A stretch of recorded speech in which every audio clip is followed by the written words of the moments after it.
Langkah besar transformasi energi nasional kini memasuki babak baru lewat integrasi subholding downstream.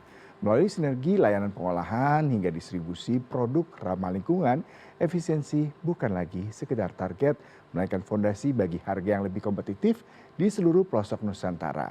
Namun di tengah restrukturisasi besar ini, tantangan nyata sudah di depan mata, yakni menjamin pasokan energi nasional tetap aman dan terkendali melalui kesiagaan Satgas Ramadan dan Idul Fitri. Untuk mengelaborasi hal ini telah hadir di studio CNN Indonesia Komaydi Notonegoro, Direktur Eksekutif Reform Miner Institute. Selamat siang Mas Siang, Mas Komaydi. Yuda. Ini udah Baik, siang ya, udah jam 11 soalnya ya. betul. Mas, saya menarik mengenai ini ya. Ada pertanyaan terkait beberapa hal yang saya mungkin bisa bacakan terkait dengan bagaimana kalau kita melihat yang harus dihadapi oleh subholding downstream dalam mengintegrasikan kilang, shipping, dan distribusi pasca merger, terutama dalam memenuhi kebutuhan energi di masyarakat.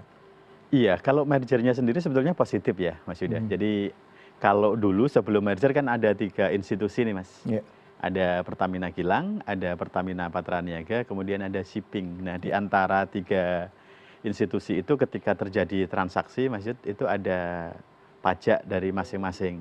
Jadi kalau shipping menjual ke Patraniaga juga ada kena pajak begitu, Ya. maupun Patraniaga ke kilang juga ada dikenakan pajak, sehingga harga akhir yang dibayar oleh konsumen itu pajaknya bisa double-double begitu ya, karena semua rantai ada pajaknya. Sekarang sudah digabung, ini on use semua, Ya. artinya sudah tidak ada transaksi antar lembaga tadi, karena sudah satu rumah begitu. Nah, harusnya ada peluang efisiensi. Di satu hal demikian.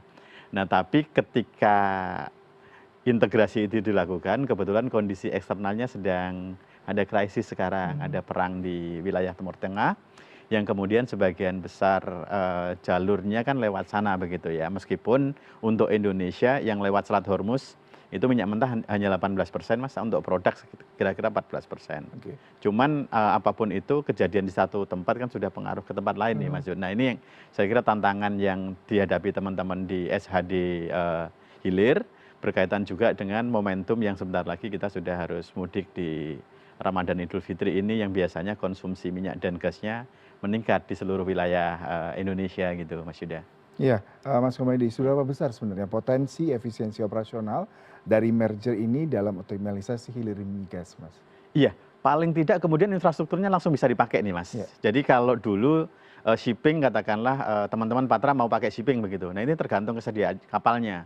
Karena mereka juga melayani yang lain-lainnya begitu. Ya. Kalau sekarang kan karena ini menjadi bagiannya, ketika Patra Niaga butuh ya tinggal pakai begitu. Iya. Jadi tidak perlu kontraktual dengan teman-teman di shipping begitu.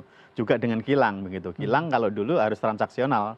Artinya ketika teman-teman kilang mau jual BBM harus ada kontrak kerja Ya. dengan teman-teman Patra. Ya. Tapi sekarang menjadi satu rumah ya otomatis tinggal pakai saja begitu. Kalau Mhm. Patra Niaga perlu produk-produk tertentu misalnya, oh tahun ini katakanlah Pertamax-nya perlu ditambah nih Iya. begitu. Mereka tinggal order ke bagian yang masak, teman-teman di kilang begitu. Nah, kalau dulu kan teman-teman kilang punya berbagai opsi, termasuk katakanlah yang paling menguntungkan bagi teman-teman di kilang yang mana gitu produknya. Jadi mereka belum tentu sejalan dengan yang diinginkan oleh teman-teman Patra Niaga. Itu kalau Mhm. dulu. Mhm. Tapi sekarang kan sudah dalam satu subholding yang mestinya itu koordinasi itu jauh lebih mudah dan fleksibel gitu, Mas Yud. Iya, lalu kita beralih ke seperti apa sih sebenarnya merger ini mempengaruhi kemampuan Pertamina untuk memenuhi kebutuhan energi masyarakat, terutama untuk produk BBM, LPG, aftur dalam jangka menengah, khususnya saat menghadapi lonjakan permintaan seperti di saat Ramadan dan Lebaran, dan apa indikator sukses realitas yang perlu dipantau ini, Mas? Iya, saya kira potensinya besar ya, Mas. Hmm. Kalau dulu terpisah itu koordinasinya mungkin perlu waktu. Kalau Ya. sekarang kan sudah satu kesatuan yang semestinya akan lebih cepat. Nah, biasanya di dalam bisnis itu kecepatan itu akan memotong biaya, Mas Ya. Yuda. Nah, dengan potensi yang demikian harusnya akan lebih efisien, lebih optimal, lebih cepat lagi. Nah, indikatornya kemudian salah satunya keberhasilan nanti menangani di Satgas Rafi ini, ketersediaan BBM di semua di Trans Jawa, Trans Sumatera, Trans Kalimantan maupun di Indonesia Timur, ketika itu nanti sukses, katakanlah lebih sukses dibandingkan tahun sebelumnya, berarti salah satunya SHD ini sudah tepat Mhm. untuk dibentuk begitu, Mas Yuda. Iya. Iya. Dari pandangan Anda nih Mas Komedi, apa peran subholding downstream ini dalam mengatasi tantangan distribusi energi ke wilayah 3T, terdepan, terluar, tertinggal, dan inovasi logistik apa nih Mas yang paling potensial untuk dipastikan sebagai memastikan pasokan BBM LPG tetap andal? Iya, perannya sangat penting sebetulnya, Mas. Kalau Mhm. di daerah terpencil itu kan biasanya banyak pelaku usaha yang tidak mau masuk ke sana. Kenapa? Karena memang secara hitung-hitungan bisnis tidak masuk begitu, Iya. Mas Yuda. Mungkin kalau kita mau masuk ke puncak Jayawijaya, mungkin penduduknya hanya beberapa orang begitu ya, Mhm. hanya puluhan begitu. Di daerah perbatasannya jumlahnya tidak banyak, sehingga investasi itu akan kembali dalam jangka waktu yang sangat panjang. Yang mungkin memang secara hitung-hitungan bisnis menjadi tidak cukup menarik. Iya. Nah, ini kemudian ketika SHD ini dibentuk dan ini di bawah BUMN, meskipun itu tidak menguntungkan bagi upaya untuk memeratakan kesejahteraan sosial yang merupakan sila kelima dari Pancasila kita, saya kira itu tetap harus dilakukan begitu. Jadi Mhm. dan mereka nanti bisa subsidi silang, Mas. Mhm. Mungkin is okay secara bisnis di wilayah Indonesia Timur atau daerah-daerah perbatasan tadi tidak menguntungkan, Iya. tetapi itu bisa di-crossing dengan bisnis SHD di tempat yang lain, misalnya di Jakarta, di Iya. Surabaya, di Sumatera maupun di wilayah wilayah yang lainnya begitu, Mas Yuda. Mhm.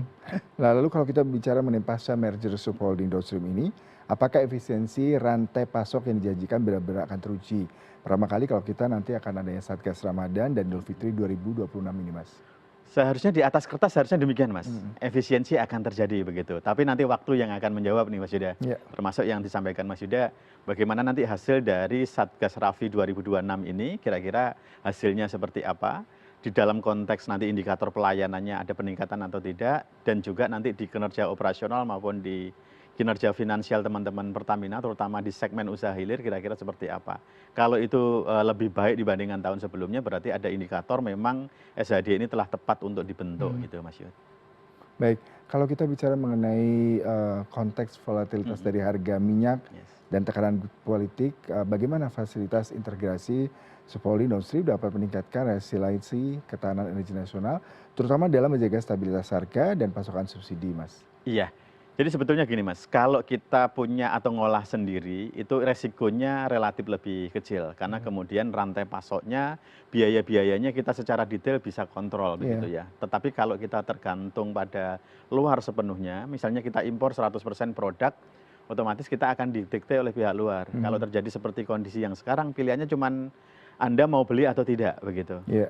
Berapapun harganya begitu, Mas. Nah, tetapi kalau kita bisa punya kilangnya, ada shippingnya, kemudian kita bisa ngolah di dalam negeri, paling tidak ada biaya penghematan yang bisa kita dapat.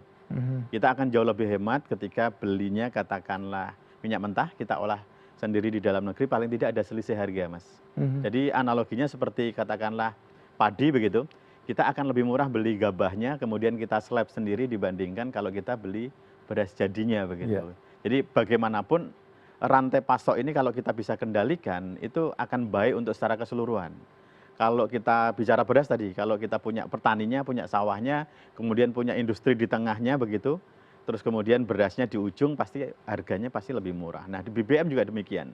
Kalau kita punya kilangnya, shippingnya juga punya, kemudian teman-teman Patra Niaga yang di ujung termasuk dengan SPBU-nya juga kita punya fasilitasnya, itu rantai pasoknya bisa kita kontrol. Paling tidak kalau kita ada kerugian di satu rantai, kita bisa kompensasi di rantai yang lain Iya. begitu, Mas.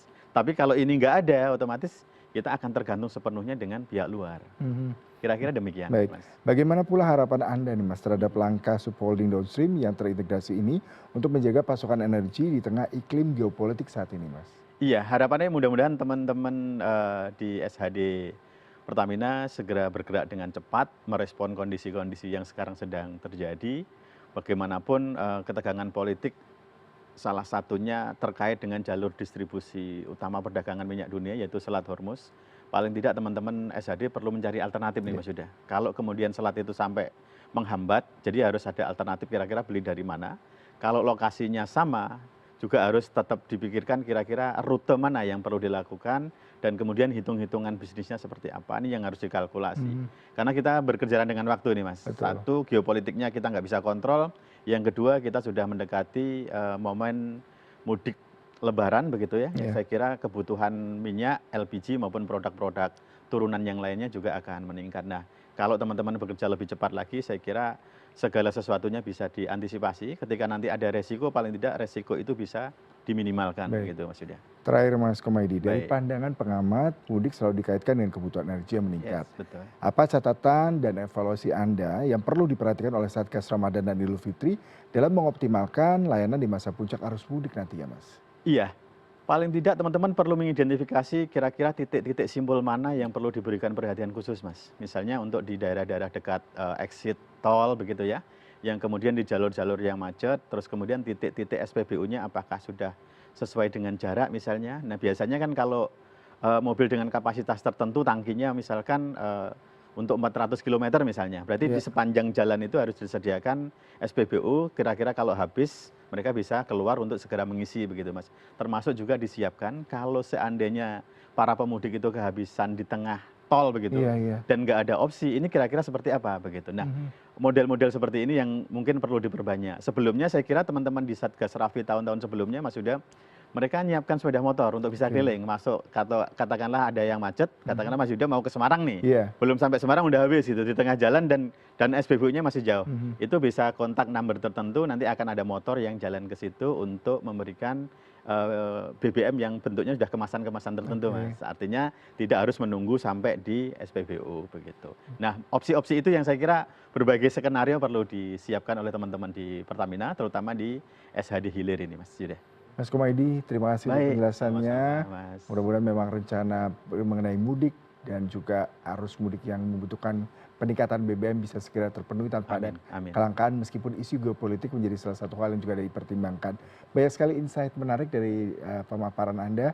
Terima kasih untuk penjelasannya Mas. Salam sehat Sama-sama. selalu. Baik, terima kasih Mas Yuda.